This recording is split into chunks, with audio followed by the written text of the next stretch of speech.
You can definitely have more than one North Star bestie, but the mistake we make is when we expect someone to act like a North Star bestie, but they simply aren't one. I have a theory, and it's called my 6 besties theory, and it's based on the idea that we have different friends for different purposes. If you follow my column, you'll know that I talk about this a lot, but I've got thousands of submissions right now about disappointing friendships, and I feel like it's a good time for a refresher. So what's a North Star bestie? North Star bestie is someone in your life who makes you feel more like yourself. They can give it to you straight when you need it because your relationship is built on trust, completely in sync. It's never stressful for you to chat with them. You're just on the same page all the time. That doesn't mean you don't disagree on stuff. You do. You just never feel like they're a burden to talk to. We're lucky to have one of those people in our life, but so many people are out here expecting every single friend to be a North Star. And that's where the grave mistake is first made. Expectations are important, but we must be realistic. A common scenario I see is that sometimes someone was a North Star bestie back in high school or college, but as time goes on, they graduate to an OG bestie, an original bestie, which is a totally normal progression. The OG bestie is still essential because they know your roots, they know your backstory, your family. They're typically still there for you in the moments that matter most, but like they might not be keeping you up to date on every single thing they're doing in their life. They might not be calling and texting all the time. They might be making new friends. The biggest trend I notice in my column is that people don't notice when their friend is transitioning from North Star to OG. They're fixated on them being a North Star bestie. And because of this fixation, because of this inability to just realize that time is passing and things are changing, they implode the friendship with their unreasonable expectations. Another common example is that maybe you have a friend who's a great time, but whenever you're having a mental breakdown, she gives you the worst fucking advice. She can't relate, or she just can't handle deep conversation. You want to confront her because you're like, a best friend should be able to sit with me through my pain.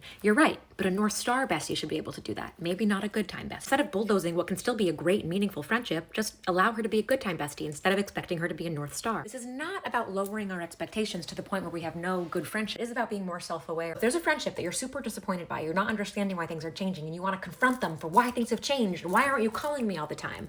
Can you ask yourself, am I expecting this person to be a North Star when actually they can fill one of the other bestie blanks? Maybe they're an OG bestie, and I can love them for that. If you're into this kind of stuff, then stick around and ask me your questions. Cool.